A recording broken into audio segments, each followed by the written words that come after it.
Hi, everyone. This is Donella, and I'm here with Linda Bell. We're going live on LinkedIn Live tonight. I'm going to give you a few minutes to go and get into our LinkedIn Live. Hope you're having a good Friday. Happy Friday. I'm a little under the weather. I apologize if I sound stuffy, but I was really excited. I wanted to have Linda on tonight and talk. It's 8 o'clock. Just going to give you guys a few minutes to come into our LinkedIn Live. Hello, everyone. Hi, Linda. How you doing? I'm doing good. I'm sorry you're under the weather. Thank you. So, everyone, I want to just introduce for you. Linda and I have actually been connected on LinkedIn for a number of years when I was doing fashion shows. So, it's great to have Linda here. This is Linda Bell. She is the senior business writer for Diversity Inc. Hey, Linda, how are you? I'm doing good. Great. And for those of you who may not be familiar with me, just so you know, this is a Careers with Donella LinkedIn Live. I'm a resume writer. I do interviews. I do career coaching and LinkedIn profiles. And I'm also with the Raritan Patch. So wanted to just say hello. Thank you for coming out and listening to another LinkedIn on a Friday night. So with that, we're going to start with our interview. Linda, are you ready? I'm ready. So, Linda, tell us a little bit about what you do as the senior business writer for Diversity Inc. Well, as you said, I'm the senior business writer for Diversity Inc. I write, produce, and create and edit content on all topics related to diversity, equity, and inclusion. And what really drew me to Diversity Inc. is its mission, which is to bring education and clarity to the business benefits of diversity. That's something that I've always been very passionate about.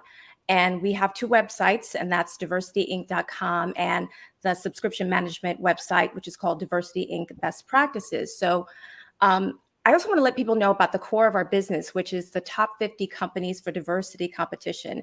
And we use metrics to evaluate companies within the context of their industries. And we take a look at 6 areas. We take a look at human capital diversity metrics, and that includes things like the relation of ethnicity of different people, talent programs, and sponsorships and resource groups and sponsorship programs, also workplace practices. That includes talent acquisition and talent management. Also, we take a look at supplier diversity.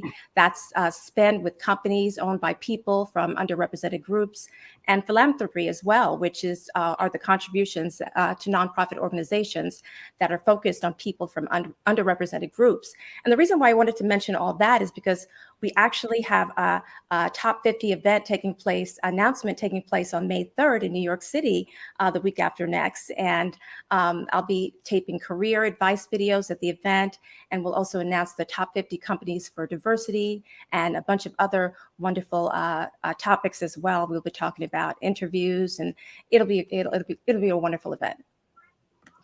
And that sounds really great. Really interesting too. A great event. So, just curious because we've known each other a while. How did you actually get started in writing professionally, writing for a living? You have such a great background. Could you share a little bit about that? Well, I'll take you back to when I decided that I wanted to be a writer, and I was about 5th grade. And I remember my social studies teacher, history teacher, said, "Tomorrow we're going to learn about Black history." And I remember being so excited. I actually ran home and I told my mother, "Mommy, we're going to learn about Black history tomorrow." And then I was so disappointed when I actually went into the class and the teacher started teaching us about Black history. And she did so in only an hour. She talked about slavery, Harriet Tubman, the Civil War, Lincoln freed the slaves, and then she jumped ahead to the Civil Rights Movement and Martin Luther King. And in less than an hour, that was over. And I remember thinking, there has to be so much more about Black history. So I actually went to the library, and maybe I'm going to date myself, but I went to the card catalog and researched Harriet Tubman because I was so, her story was just so compelling to me. So I actually researched her and I wrote a poem about her. And I shared it with my teacher, with my class, with my family. And, that really taught me 3 things. One, that I really loved writing and I love creative writing. And 2, it taught me that I love talking about things that had to do with me, which is Black history. And the 3rd thing is that I realized that I loved finding a topic and really delving into it and doing research and sharing it with the public, which is essentially what a journalist does. So that really set the stage for me deciding that I wanted to be a journalist. And then eventually I went to New York University. I majored in journalism and English. And then I guess you could say the rest is history. I just, ended up with various positions in television and radio and at Diversity Inc. right now. And you have such a great background. And one of the things that we're talking about is, along with the serious things that you address as well, you also have some time for some levity. And you also talk about celebrities and notable people. Can you talk a little bit about your experience with that, about interviewing people and what you learned from those different experiences from that? Yeah, what's interesting about that, I remember going into that being so scared about interviewing a celebrity.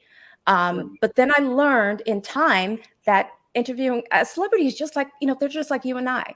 They just happen to have a talent or something about them that sets them apart from the quote unquote average person. And I really realized that with all the interviews that I've done. I'll remember one that I did with the late New York City Mayor David Dinkins. Actually interviewed him in his apartment. I was supposed to interview him at his office, but then I got a late call saying he can't do the interview. And I remember being disappointed. But they said, "Are you okay interviewing him in his apartment?" And I said, yeah. So I actually interviewed him in his apartment. His wife made food for me. We had nice conversation. He actually walked me around his apartment and showed me some of the pictures that he has with various people. And, they are just like you and I. And my first big interview was with the Reverend Jesse Jackson. And I remember being so nervous. I mean, I made myself sick the week before, the day of. I was a mess. And I remember getting a call saying Reverend Jackson is coming up the elevator, and I was waiting for him, and I had practiced exactly what I was going to say. And I took a deep breath, and I was like, oh, he's coming out the elevator. And I remember thinking, okay, this is what I'm going to say to him. And as the elevator bank, the doors open, and he walked out, and he actually held his arms open and said, "Good morning, sister." And he hugged me, and I had like a deep breath. And I realized that it's okay to be nervous, but to make myself be so nervous that I couldn't even do the interview was, it was a little too much. And they're just like I said, they're just like you and I.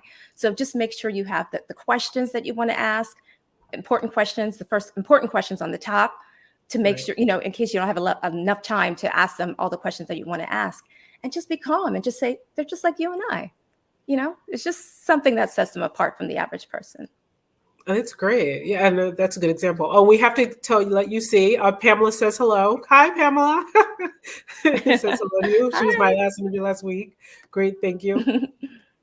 So I just want to get a little bit into more of your writing process. So because we do have a lot of people on LinkedIn that write. Tell us about, I tell people, how do you stay motivated when you write? What's challenging about being a journalist? People just think, because everyone can do on YouTube, they think they're a media personality now. And no offense to that. Like, I don't consider myself. Yeah. Tell us about your process, because it's about integrity. It's about, being credible to your client, to your people and your audience. Can you talk a little bit about that? I know I said a lot in one mouthful. No, but what I have to say is that the writing that I'm doing now, I find this so rewarding, more rewarding than it's been for me for a long time, because I'm writing about those stories that matter to me. Stories that we did an interview when we talked about, the pay gap and how to negotiate compensation for women of color, how that's very, very difficult. Like stories like that. I just did a 2-part series on the Crown Act. And I spoke to some wonderful people who spoke about discrimination they've experienced and microaggressions. And I find that so rewarding. So, putting together an article, it kind of varies, but, I make it, my editor may say, "Linda, we want you to write about this story." And then maybe I'm starting from scratch. I don't have a lot of information or background on a certain topic, and I have to kind of dive in and do the research. Or I could come to my editor and say, "Hey, I want to," like I came to him and said, "I want to write a story about the Crown Act." And after I wrote that story, I said, "You know what? I think we need a companion article about the history of natural hair discrimination." So I actually wrote a 2-part, two articles on that same topic. But for me, what I think brings articles that I write alive are the people that I interview. Because especially, as I mentioned, with the Crown Act and speaking to people, and they're sharing their candid stories about how things have affected them, and hearing them say, I was discriminated against. I have an afro, and I was told that my hair was unkempt. It wasn't proper for the workplace. Or people sharing with me a series that I'm doing, two articles that I did for the a series that we were a special series, rather, I should say, on Asian discrimination, uh, Asian Asian individuals that have mental health issues.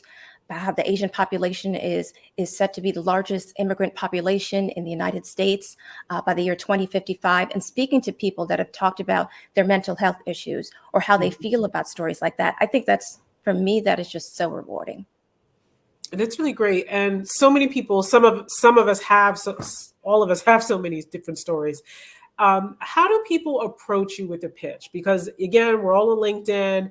I have people who say, recruiters who talk about they get over 300 requests about jobs. And I'm sure with media people like yourself, journalists, how can someone even approach you? I have this story, because I'm sure you hear, like you said, you hear so many stories, heartbreaking. You and I, when you interviewed me, I was really honored to talk about pay gap. How would someone, though, approach you? Maybe they say, this happened to me, and I think this is something I want to share with the media person. And I see Linda Bell's on LinkedIn. How could they approach you with that? I mean, it's easy enough just to reach out to me and connect and say, here's my story. Again, because the focus is on diversity, equity, and inclusion, that's the type of stories that I cover. Sometimes I get requests like, hey, car prices are at a record high. And I'll say, that's a good story. That's what I did before when I worked in my previous jobs, and not what I'm covering now. But if there's anything having to do with those, as I said, diversity, equity, inclusion, and belonging, anybody could reach out to me and say, hey, here's a pitch.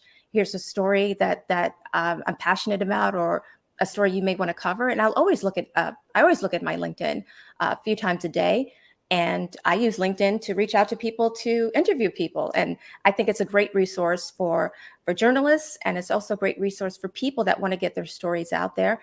And I'll definitely look at any request and decide if it's a fit for Diversity Inc.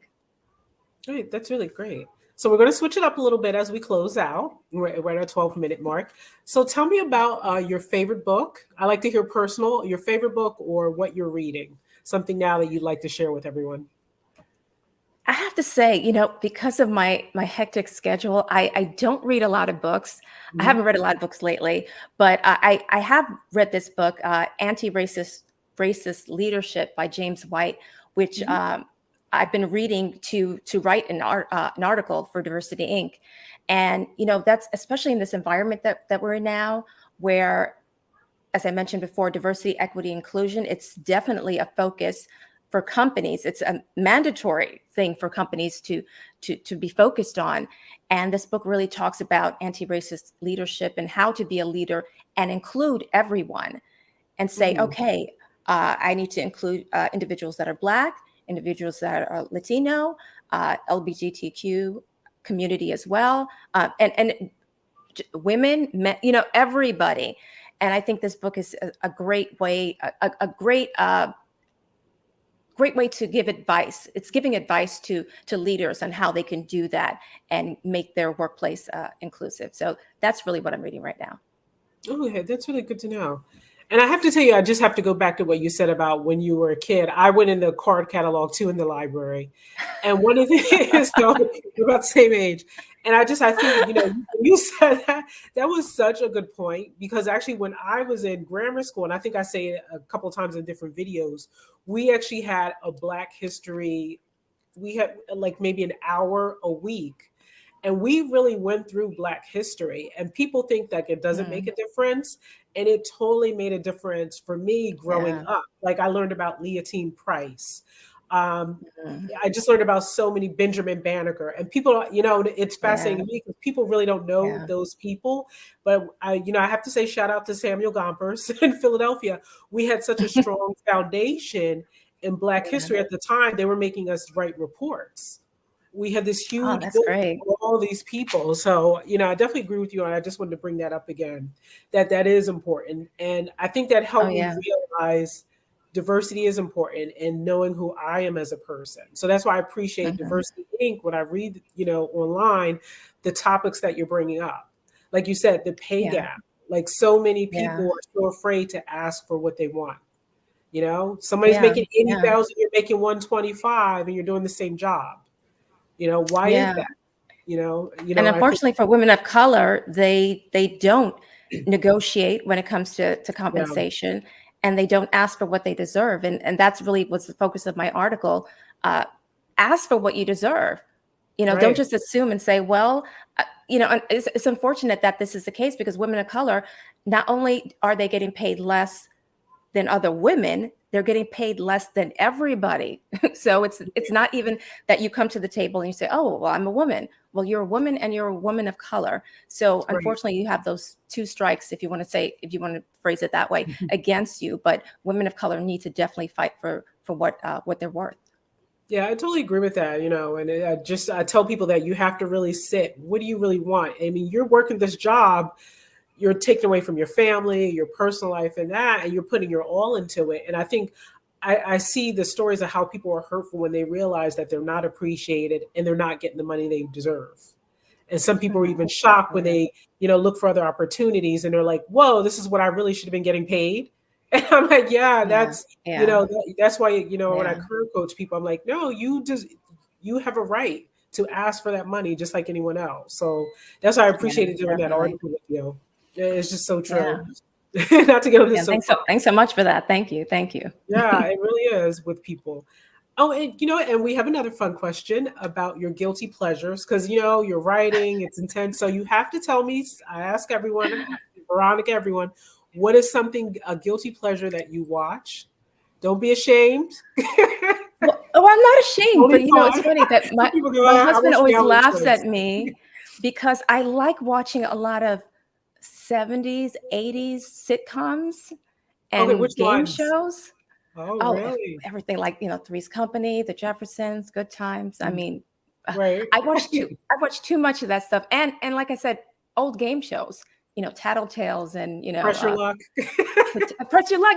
And it's funny because it's these are old questions that they're asking from however many years ago. But for some reason, I don't know. For me, it's like nostalgic, and even like Mm, 90s shows like New York Undercover and uh, Beverly Hills 90210, which wasn't in the 90s. I think that was the 2000s, but I can't remember. But anyway, it's like all this stuff. I like watching old stuff. Thanks, Veronica. Shout out to Veronica Campbell. She said, wow, I like this answer. Hey, Veronica, glad you're back from Florida. Yeah, my husband always laughs at me. He's like, "Really, Linda? Tattletales, Push Your Luck, or whatever." I'm I'm trying to think of some of the other. Oh, Match Game. Forget Oh, it. Forget yeah, it. yeah. I forget it. Well, don't worry. Once in a while, I have to watch Little House on the Prairie at least once a year. So Oh, see, I do that too. My that husband laughs at Nelly, me too. Little that House on the Nelly Prairie. Olsen. Yes. Oh, yeah. That's another one that I watch a lot.